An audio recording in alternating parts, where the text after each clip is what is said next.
What's going on, everyone? Welcome back to another Birds on the Farm episode. No Sandy here with me today, but pleased to be joined by Kyle Reis. Kyle is one of the best follows over on Twitter. You really want to follow him.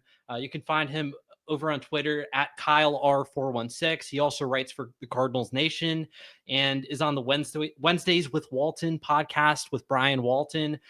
He's been putting over his prospect write-ups for his top 50 list alongside Brian Walton. So that's been fun to see, every day come through all those rankings. And I mean, it's just great to see you get back into your writing bag because it felt like it had been a little while since the last time I read some of your work, but just fantastic stuff as always. And Kyle, really great to have you on. There's a lot to talk about.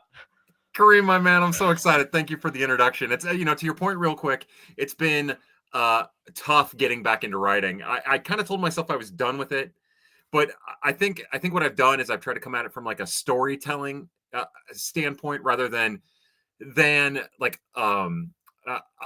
like a prospect write-up or getting heavy into the data. Like I'm trying in a way to do it a little different than how I ever have, which is tell the story of what the pitcher is throwing with and what he's doing on the mound and what the hitter's doing. And having a chance to maybe exercise that creativity has been a little different and has stoked the flame a little bit more.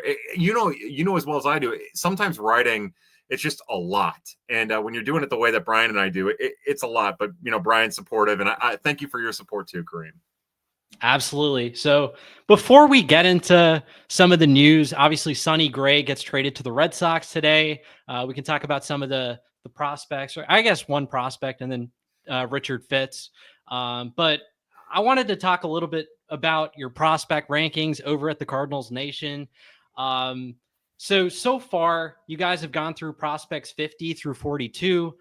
Mason Burns at number 50, and then Matt Mura, Ryan Campos, Matt Koperniak, Leonel Sequeira, Mason Molina, Max Rajic, Ty Van Dyke, and Miguel Hernandez. So those are your rankings so far. Out of those names, I feel like Ty Van Dyke stands out to me the most. A little bit surprised that he's cracking your top 50 already, as he was a 10th round pick out of Stetson. I think he was the most productive Cardinals draftee, in their 2025 class. He really made a strong impression down at Palm Beach. And we've talked about him before in, other podcasts, but we're really starting to see his arsenal develop in the Cardinals organization. It felt like this year at Stetson, he really relied on his breaking ball. He's got a sweeper, but we're starting to see some of his other pitches start to tick up in usage. His fastball is pretty solid, got good characteristics, but obviously the aforementioned sweeper, he's got a cutter, changeup, curveball, he's got a lot of pitches to work with. And although he wasn't, pitching 100 plus innings over at Stetson, I think this is someone that has the characteristics in his, pitches, the pitch mix, the command to work as a starter. So really excited to watch his development. And yeah, just wanted to hear your thoughts a little bit on Ty Van Dyke. Why were you so bullish on him? So I think Brian had him outside of his top 50, and I have him 33 on my list. And part of it now, I'm as I wrote in my article, I like that he's expanded his arsenal. I like that the Cardinals knew that he could throw these pitches, the curveball, the cutter, a change. Like they knew he was capable of it and just didn't need him because the sweeper was slow good in college. I mean, it got like 49% swing and miss on it in college, and the fastball would get 37%. I do worry about those extra pitches, but the fact that he can throw them and he's showing the ability to spin them a little bit. What I'm banking on is with that big body, that repeatable motion, that consistent arm angle. I think that we'll start to see him, take some really heavy steps. Like I think about somebody like Trent Baker, Kareem. Like I just think this is a pitcher with higher upside than Trent Baker, and Trent Baker deserved to be a top 50 prospect in the organization. We've seen in the organization, but this is a bigger arm with a similar body who is kind of a bulldog and doesn't have a taxed arm. And I think if, he's in college one more year and maybe does get a chance to start and is showing interesting characteristics on a cutter and a curve, I think that prospect gets drafted in the top 6 rounds, depending on the bonus. So yeah, I like the whole apparatus. I like the whole operation. I like that he's a bulldog, and I like that he answered the bell right away. Yeah, he was a great performer for Stetson. I feel like if he did have that, starter workload, he pitched 100 innings. I feel like he would have been drafted a lot higher than the 10th round. It's definitely a guy that Cardinals fans should keep an eye on. 10th round pick, but as you talked about, I think he's a more intriguing prospect than you would think for a 10th round pick. And I think Trent Baker's a great call. Like, he kind of does remind me a little bit of Trent Baker, but I do think there's more upside in there. I think his pitch mix is a little bit more diverse than Trent Baker. But yeah, Van Dyke's another guy that, I've got circled. I'm not sure I'm quite as bullish on you. He'll probably be close to that top 50 range for me. I'm not sure he'll sneak in that, but I do think that he's an interesting arm, and he made a great first impression at Palm Beach. So really excited to see what he's able to do next year. Yeah. Look, that I will say that when it got into like the top 30 for me, maybe even like the top 25 for me, it was more shooting darts than anything, throwing darts at a dartboard. That's really how it felt. I think one of the people that you're higher on than I am, but not for any reason, is like Lionel Sequeira. Like, I think he was 45th on my list, but in the same, I could have put him 33rd. I could have put him 25th. It's just like, I think that what we're seeing now, and maybe one thing I'm buying into with Ty Van Dyke, as opposed to like how I never really bought into Trent Baker, are these pitch characteristics that are modern and actually you can build upon. We're going to talk about one of the pitchers that the Cardinals got in the Sonny Gray deal later, and I keep seeing that term, Kareem, that term, reliever risk, and I really love for us to start getting into the habit, especially with some of the arms that the Cardinals have brought in. It's not reliever risk. It's actually like reliever fallback is what it is. And the Cardinals haven't had that. Trent Baker, no, Zane Mills, like they've had the reliever risk has also come at starter risk. So what we have is, sure, there's some long-term starter risk, but there's reliever envy here with a lot of these arms. And like, I think someone like Sequeira, long-term starter, probably maybe doesn't have that reliever risk, and where Van Dyke might. But I just, that's all just to ramble on for 1 second to say that I think that there's a group of like 30 prospects after you get outside of the top 30 that really deserve to be put in like the same group, but in a positive way, not in kind of the trash way we've seen in past regimes. Yeah, that's such a great point. About the quote unquote reliever risk. The Cardinals haven't been drafting pitchers that even have that reliever fallback. You look at someone like a Max Ragic. I don't know if he has the kind of stuff to make a difference out of a bullpen, and it's not seeming like he's gonna be a starter at this point the way he looked at AAA. So to be able to go after pitchers that might have that higher variance in terms of being starters, it's not necessarily higher variance of them being contributors at the next level, because they do have the kind of stuff that would profile out of a bullpen. So I think that's a great point. Yeah. It's something that I don't know. I've been extra annoyed by it today, and it's something that's really stuck with me. And I'm glad that I had a chance to talk to about it with you, because, think if the Cardinals would have had those reliever risk arms for the last 7 years, dating back to 2018, if they would have had a stock full of them like they have now, they wouldn't have been in the position that they were in to constantly need to add more pitching and more pitching and more pitching. If you had a lobby full of Genesis Cabrera's and Kyle Lehays and Matt Swansons, and you were consistently developing them, you'd be in good shape. Granted, it might be the difference between winning 86 games or 78, but it's more valuable than the Cardinals have put emphasis on in years. Kyle, I know you're itching to talk about Brandon Clark, but before we get into that, I want to touch on another left-hand pitcher in the organization, number 45, Mason Molina. Yeah. Molina is a guy that at first I didn't know what to think about. Obviously you hear about the good changeup, but this is a guy sitting in the low 90s. As the season went on, I do think that Molina got a little bit more interesting to me. I mean, he's got a good fastball, even though it's in the low 90s, gets a ton of vert on it, as you mentioned in your write-up. And he just works a plus changeup off of it, much like a lot of Cardinals pitchers right now, left-hand pitchers with good changeups. And I think that's a recipe for success, honestly. If you're a left-handed bat, it's already going to be tough going up against a left-hand pitcher, no matter what, right? And you got these guys that have plus changeups, whether it's Mason Molina, Cade Crosland, Braden Davis. it gives them a neutralizing weapon against right-handed bats. So I think it's a I do think that this is a strategy that the Cardinals are really starting to go after, and it's been great to see. So what are your thoughts on Mason Molina? Yeah, again, you talk about the difference between the old regime and the new regime. If they would draft or trade for a lefty, it was usually an odd angle lefty, probably banking into having a little bit of extra cork, but it wasn't like interesting release characteristic lefty. It was, oh, he kind of throws from a below 3/4, not quite sidearm arm slot, and that lefty almost always threw a sinker and a slider, and both of them were just about getting balls on the ground. Well, when you talk about the three guys in particular that you just brought up, and Molina in particular, Mason Molina, Cade Crossland, Braden Davis, they have forcing fastballs that work up in the zone, coming from interesting release angles with interesting release characteristics to work that. But they all have plus changeups. We'll see how Crossland's plays in professional ball. Sometimes it gets a little weird, but that's a plus changeup. I feel confident that Braden Davis has already proven he has a plus changeup, and Molina has plus changeup. These are all formulas to build on. I think we'll see Molina get to a little extra velocity. They've done all they could with Pete Hansen, another lefty with diminished velocity who throws maybe the best changeup of all the lefties in the organization, even Davis, even Matthews, but it's right up there. It's a really unique pitch. I think that is the recipe for success. And we know from Pete Hansen that with just a little bit extra command in his arsenal, Molina will continue to have success as he climbs the ladder.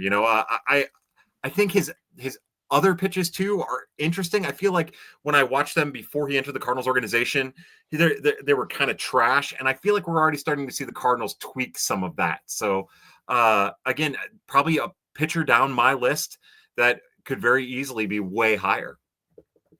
I think he's an interesting arm, and like I just like how they're leaning into like smart. They're making smart moves, right? Yes. They're not just going after guys for no reason. There's some intention behind it, right? Yeah. So that's definitely exciting for me as a fan. Someone that's interested into the farm system. Like I think they're making great signs in terms of player acquisition. And speaking about player acquisition, the Cardinals traded Sonny Gray and $20 million to the Boston Red Sox in exchange for right-hand pitcher Richard Fitts and left-hand pitcher Brandon Clark and a player to be named later or cash. What are your initial thoughts on this return? It's fun. That was my first thought, and maybe it is just the difference. Maybe if the Mozeliak era makes this trade, it's not as fun, or I'm not as fired up about it. I think that is it Guffball on Twitter. It kind of summed up my thoughts about Sonny Gray. Like, I love Sonny Gray's time as a St. Louis Cardinal. I wish, just like with Nolan Arenado or Paul Goldschmidt, I wish it could have gone differently. I wish there could have been a playoff run in there that was exciting. I think in some ways, Sonny Gray met my pretty high expectations. And then in some months, he was really absolutely awful. And I think that when you talk about the return that the Cardinals got, it is an exciting return. Richard Fitts, I think that in a lot of ways, oh boy, he fits exactly what he does. Like, this is what the Cardinals need, right? They need a guy who's probably going to come in and eat innings, probably get beat up, keep the ball in the zone, and with a little bit of repertoire tweaking, might get to more Ks than he's shown the ability to get to so far in the major leagues. He has good velocity all throughout his arsenal. I just think that, there's a potential to be a higher end Andre Palante here, but there's also a chance to be even as volatile as Andre Palante. But he's a bridge arm to get you to the minor league prospects that you have that are coming back from Tommy John and getting healthy. So I like that part of it. And of course, Mr. Clark is, that's special. Like, I don't want to talk about it too much because I want to hear you talk about it. Honestly, like I'm fired up about that as much as anything, but as coming off of Tommy John and having limited innings, but he also didn't throw much, my understanding, before he had Tommy John, before he found his way into the mound. So there's command issues there to go with what is supreme stuff, at least for 2 pitches. But I think we'll start to see, once he gets a little better control and balance in his body, I think we'll start to see some of those command numbers become normalized into, from a walk standpoint, probably in the next year, it's not going to be 16%. I can tell you that the Cardinals will identify the little balance issue that's in his mechanics, where he lands on the side of his right foot, his plant foot, and he doesn't come through around it. The Cardinals will get that thing ironed out. I guarantee it. And sure, it'll probably drop down to like 11 or 10%. We'll still be talking about command issues in a year, but it won't be what it is now. So Clark is, 100 mile an hour, like a real 100 mile an hour, right? This isn't Malcolm Nunez 100 mile an hour. This isn't, this is a 60 plus pitch to go with a slider that's 60 plus. So give it to me, Kareem. Tell me both about Richard Fitz and about Brandon Clark, how you're feeling. Well, talking about some of the command issues, I think some of his numbers are night and day different when you look at pre-blister issues to post-blister issues. So if the Cardinals are able to, get that under wraps, make sure that it's not an issue in the future, get that under wraps. Maybe Clark is someone that could have better command than we're even thinking at this point. Because a lot of the command issues started arising when he had that blister problem, and that really derailed his season. So yeah, I couldn't agree more. Like, such an exciting arm, man. When you're averaging 97 miles an hour from the left side, it's a really low slot too. I just think that's special, and it's not just the fastball. You could make an argument. Clark has the best breaking ball in the Cardinals organization right now. I mean, what other breaking ball matches with his 66% whiff rate this year? I mean, it's bonkers. And again, from that left side, from that slot, it's unhittable. Upper 80s with a ton of sweep. Like, it's the metrics are unbelievable. I think that's the first thing that catches my eye about Brandon Clark. It's that slider. I think it's a 70 pitch at least to me. It might be 80. I still think Luis Gastelum's changeup is the best pitch in the organization, but I think Brandon Clark's slider or sweeper has an argument to be the best pitch, and really excited to see that in action. Yeah, the angle. It's all about that angle, and I thought I saw Lance Brodzinski talk about this, but the way that the ball comes out, like, it's just such an interesting shape. It's an interesting release and an interesting shape that makes it unique. That probably does catapult it above a 60. I think he commands it extremely well low in the zone, and I think that he won't even need to throw it there. Obviously that fastball is going to work up in the zone. It's going to work all over the strike zone. But from that angle, it's a filthy pitch. It's something else. I'm telling you, like, I think there's more to that curve. I really do. Like, sure, it's not the flashiest offering. There's some velocity variance there that you might be concerned about, but there's a building block there with the curve that I think might be being undersold by some of the people nationally. Yeah, I think the biggest thing about curveballs, getting results on them, is velocity. Yeah, and he throws his curveball hard, 81 miles an hour. So I love this pitcher. Like, I'm really excited to watch him. Yeah. I do think that there's going to be need. I think there's going to need to be some development in that changeup. Mm-hmm. Yeah. But as we've seen, I mean, the Cardinals have had success developing changeups recently. I mean, we just had Bryson Motts on the podcast, and he talked about, developing his changeup. He called it awful at one point, and he's turned it into a viable offering now. So really excited to watch Brandon Clark and his development. And one last thing about him, he gets 7.3 feet of extension. I mean, that's bonkers. That's he's not going to beat Alec Willis in that department, but probably the second most extension in the Cardinals organization, I would say. Yeah, and you can really tell it's you can tell that he really gets out there just when you watch him, but it's not pronounced. It doesn't feel exaggerated. Yeah. Sure, that also kind of creates that foot roll that kind of throws him off balance sometimes. But I'm telling you, it's just a matter of getting him just a little lower in his delivery, and that shouldn't compromise his velocity at all, just to find a little extra balance.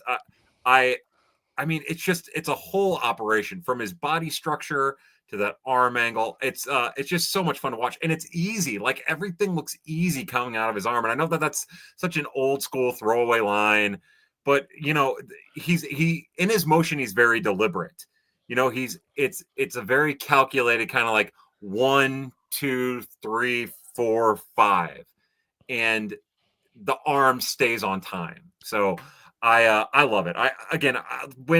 So I found out via phone call first before, because I was working and a buddy of mine was like, "Hey, can we talk for a second?" I got a phone call, asked me what I thought about the return, and I had not heard anything. And I was like, "Who did they trade? Who'd you trade? I have no idea." And when he said Brandon Clark, I was like, "Oh, oh, oh!" And just again, more exciting. You know, arm talent, arm talent. That we haven't had in the organization in years, that's being targeted by the new regime and the scouting department, and that's exciting.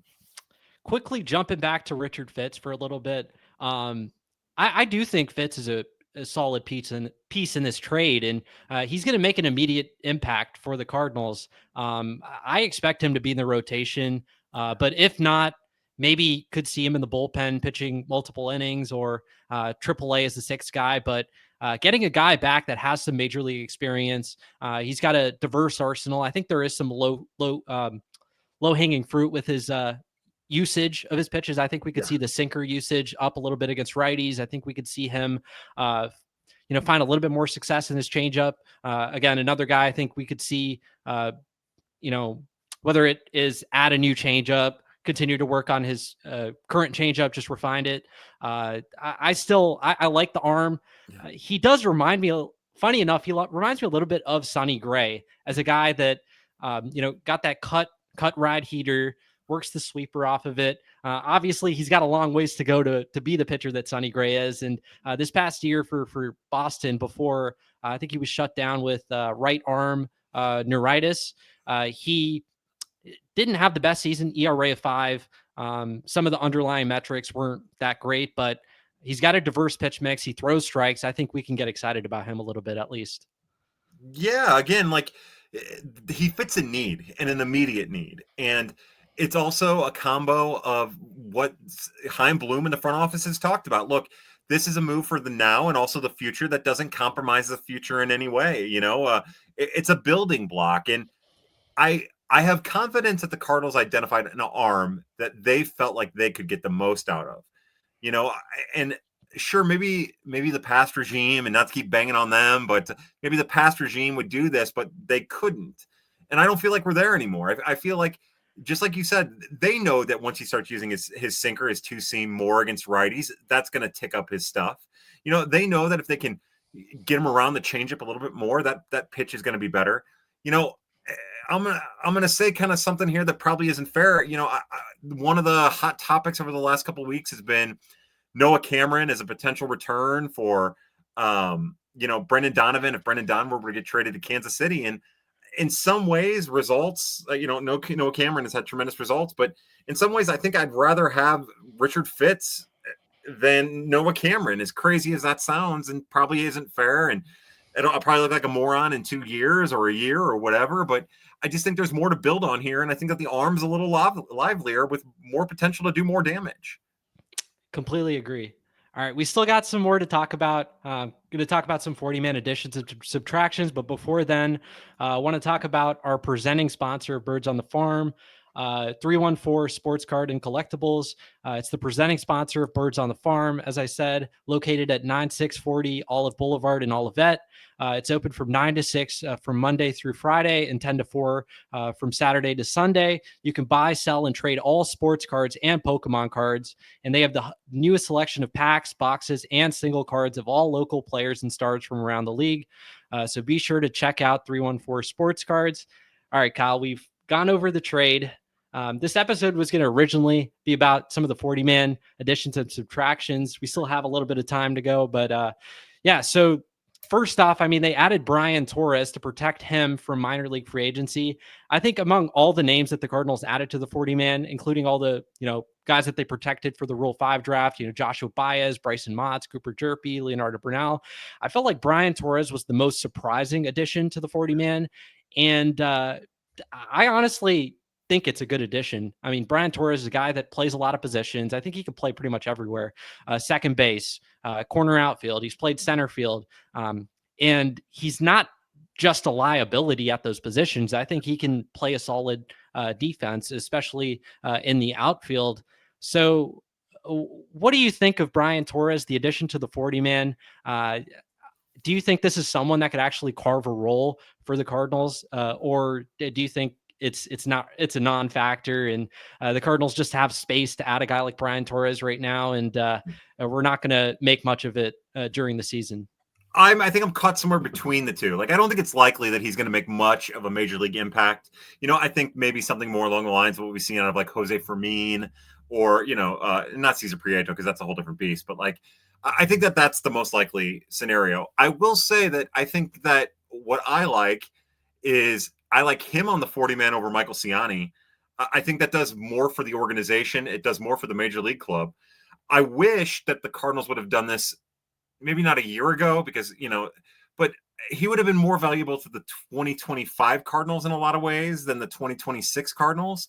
He gives them a little bit of breathing room in center field. He's not going to play the defense that we've seen Victor Scott the second play, but he can play center. He'd be fine out there.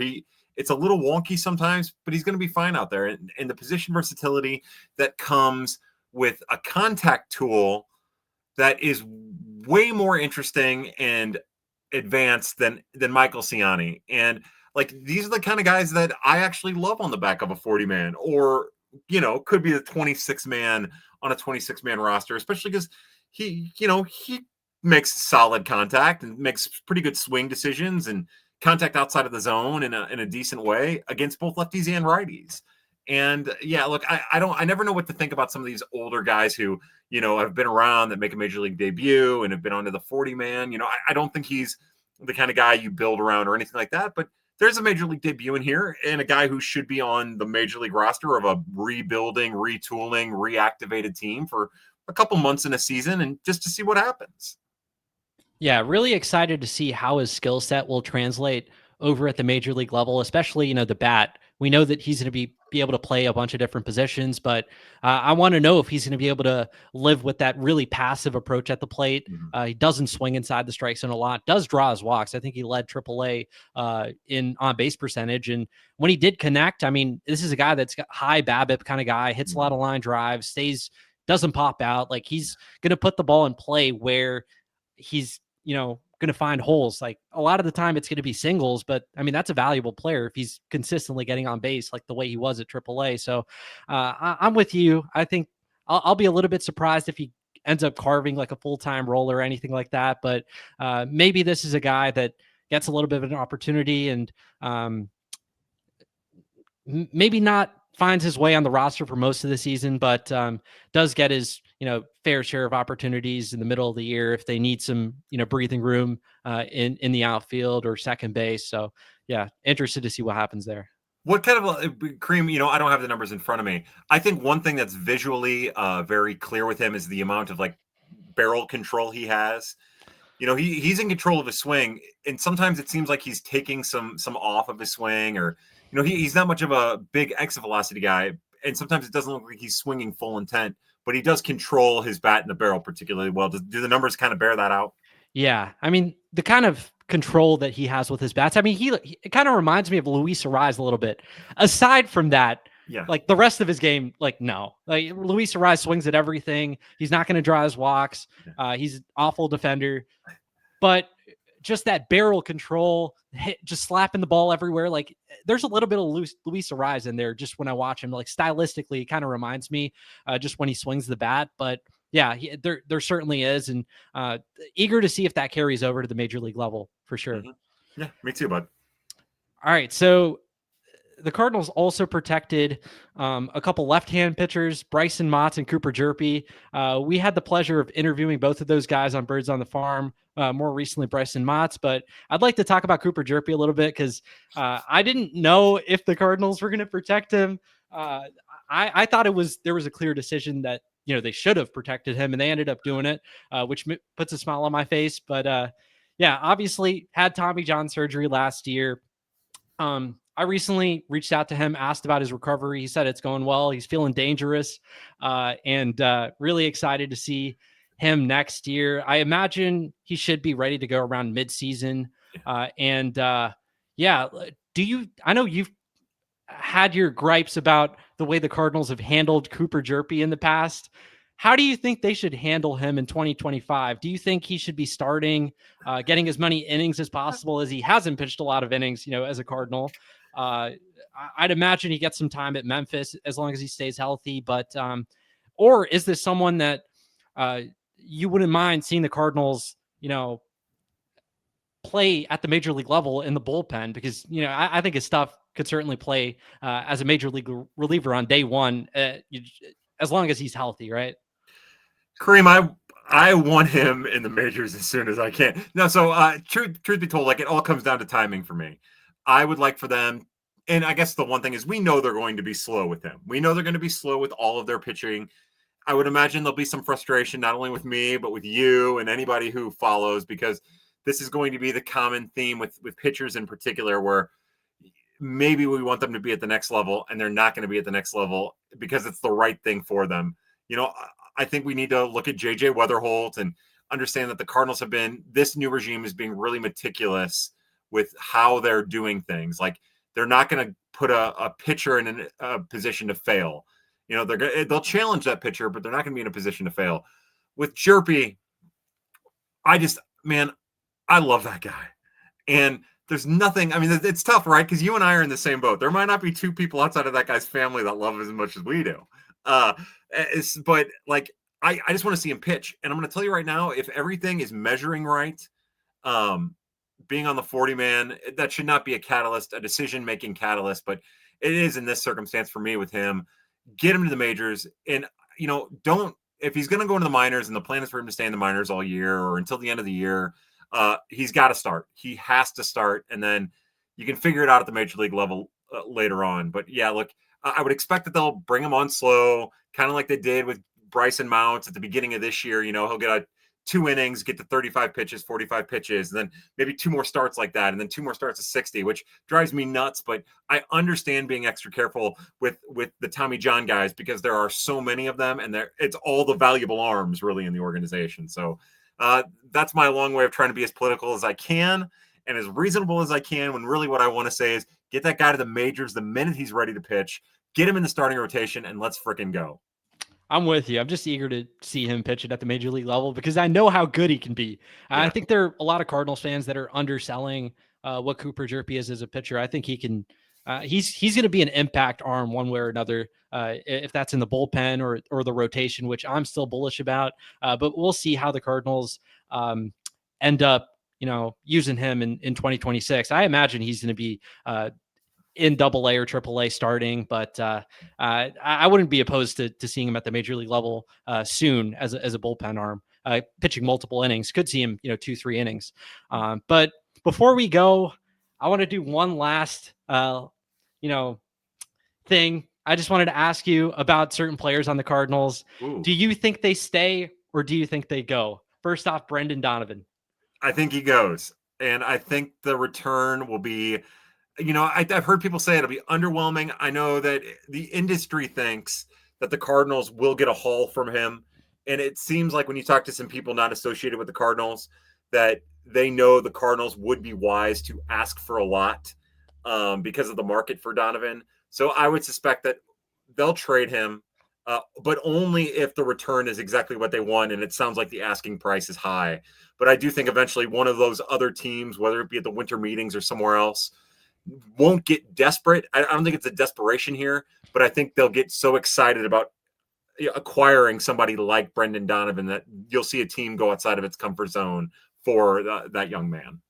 Yeah, I'm with you. I just think the whole league is interested in him. And when you have a versatile player like Brendan Donovan, they're going to be valuable on every team. So I think there's just going to be too much. Everyone is wanting Brendan Donovan on their team. So I think they'll be able to get a good package. Wilson Contreras. Oh, I think Wilson stays. I'll be honest with you. I think things like the moves today get Wilson fired up. You learn a little bit about that guy's personality, and he's just loyal. He's loyal to his decision-making process. When he signed with the St. Louis Cardinals, he wanted to be a St. Louis Cardinal. He wants to win with the St. Louis Cardinals. And, I'm sure that there's some other personal motives there that I would love to peel the onion back on, but he wants to be here for whatever role he can be. He's always admired the Cardinals organization. And I think short of anything that blows him away, maybe playing for Milwaukee with his brother or something like that, I don't think you're going to get him to waive that no trade clause unless it's some special scenario like the Dodgers or the Milwaukee Brewers where his brother's at. And even then, I think he likes playing against his brother because he's so competitive. Yeah. What about Lars Nootbaar? I think Lars goes. I think that's going to be one of those where I think the return will be better than maybe it should be based on production. I think eventually one team, maybe a team like Detroit, again, there is no information here, but I think about a team like Detroit, right, who thinks they might be able to get a hitter with some elite data, some elite tools, a good defender. They might be able to get something on the cheap by giving up maybe a little bit more than someone else would. I think that you're going to see some of those teams like that start to circle Lars Nootbaar as an option. That's what I think. And I do think that the Cardinals at that point would be smart to move him, depending on what the rest of the roster looks like. Because, they don't really have a whole lot of outfielders at this point. It's going to be really interesting if they start trading everybody in that outfield's Jordan Walker, Nathan Church, and Victor Scott II. What about Jojo Romero? He's receiving some interest. There was that report today. What do you think of him? Yeah, I think you can write that in pen. That's my one, and I feel like that is enriched by the news today. I think that now we're entering this new era of Cardinals baseball where you'll start to see there's interest in JoJo and then he's traded 48 hours later.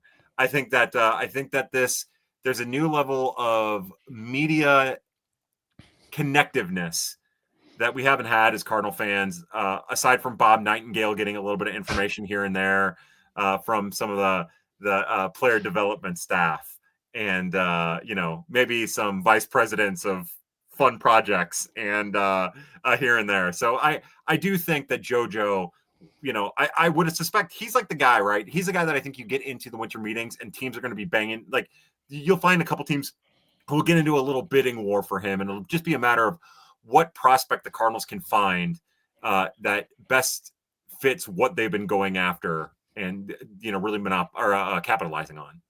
Well, last, I got to go with Nolan Arenado, but I think this should be pretty easy for you. Yeah, I think he's gone. The thing I'm interested to see, there's been a lot of talk about Philly being interested in Bregman and going after Bregman, spending that Schwarber money. I wonder if they miss out on Bregman if all of a sudden Arenado finds his way to Philly, and I can see him waiving his no trade clause to go there. I think I feel more confident now with the Cardinals being willing to spend $20 extra million and send it to Boston for what ends up being Brandon Clark. I feel more confident that they'll add that money that they've promised to add to get the prospect that they need to make it all work. And I keep reminding myself that they did try to trade Nolan Arenado twice last year, and they had suitors twice last year, and it just did not work because of Bregman and Arenado. So that's really what it comes down to. If Arenado's motivated to move, then he'll be moved. Well, Kyle, it was great to have you on. First time hopping on Birds on the Farm. Really appreciate you taking the time to hop on. And again, you can find Kyle over on Twitter at KyleR416. And you can check out his write-ups over at the Cardinals Nation, along with Wednesdays with Walton, which drops every Wednesday, along with Brian Walton.